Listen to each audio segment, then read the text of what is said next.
আসসালামু আলাইকুম দোস্ত, আবার আমি লাইভে এলাম।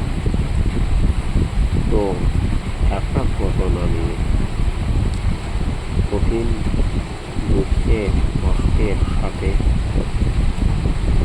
কথাগুলো বলছি। তো সবাই আশা করি সবাই ভালো আছে,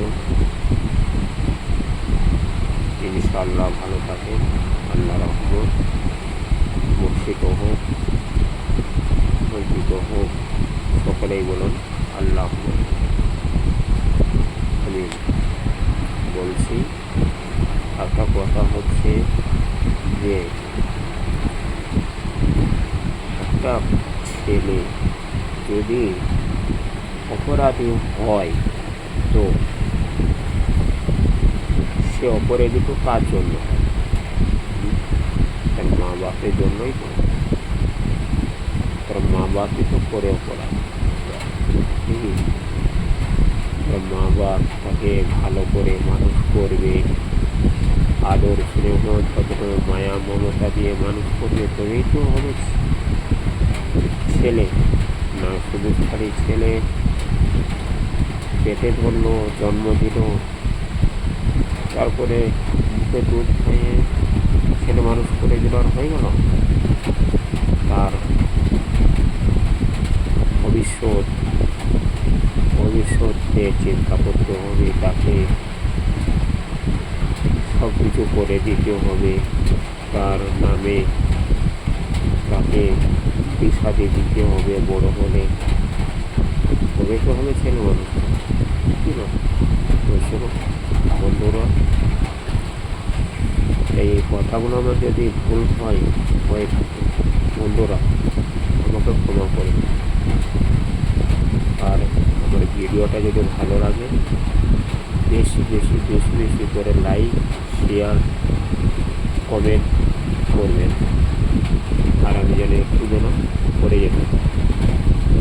ঠিক আছে, আমার কথাগুলো যদি ভালো লাগে তারপরে ভালো লাগে করতে হবে, আমি সেটা আমি বলছি। এই যে আমার যে দেহ দেখছি, আমার দেহটা কি ঠিক ঘটে? এটা যে পলিও দেহ কি ভালো? এই ছেলে যদি এরকম ছেলে, আমার মতন ছেলে যদি কোনো অপরাধ করে সেটা কি তার জন্য? তার আপনজনের জন্যই অপরাধ কি না? তার আপনজন যদি তাকে ভালোভাবে মানুষ করে, বলবি হাফেজ কারি, তারপরে নামাজি, তারপরে ডক্টর বা ইঞ্জিনিয়ার এসব তৈরি করে, তবেই তো তাকে সে তো নিজের পায়ে দাঁড়াতে পারবে না। সে মা বাপ বললো আমি ছেলেকে মানুষ করে দিয়েছি, আমার ছেলে মানুষ হয়ে গেছে, ছেলে আমার নিজের পায়ে দাঁড়াতে মেঝেতে একটা মেঝেতে দাঁড়ানো আর একটা নিজের পায়ে দাঁড়ানো, আসমান আর জমিন পাখি, তাই না? যেমন দেখো মেঝেতে দাঁড়ানো হচ্ছে, ওটা হচ্ছে মা বাপের পায়ে দাঁড়ানো, তাই না?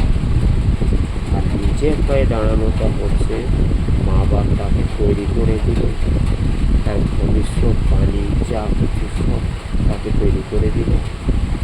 সে তবেই সে কামাই করতে লাগলো, শিখলো, মা বাপকে দেখলো, ভালো করে চিন্তা করলো, তাকেই বলে নিজের পায়ে দাঁড়ানো, কি না? তাহলে বন্ধুরা এই কথা বলে আমার বক্তব্য শেষ করলাম। যদি ভিডিওটি ভালো লেগে থাকে লাইক শেয়ার বেশি বেশি করে করবেন দয়া করে প্লিজ। আমি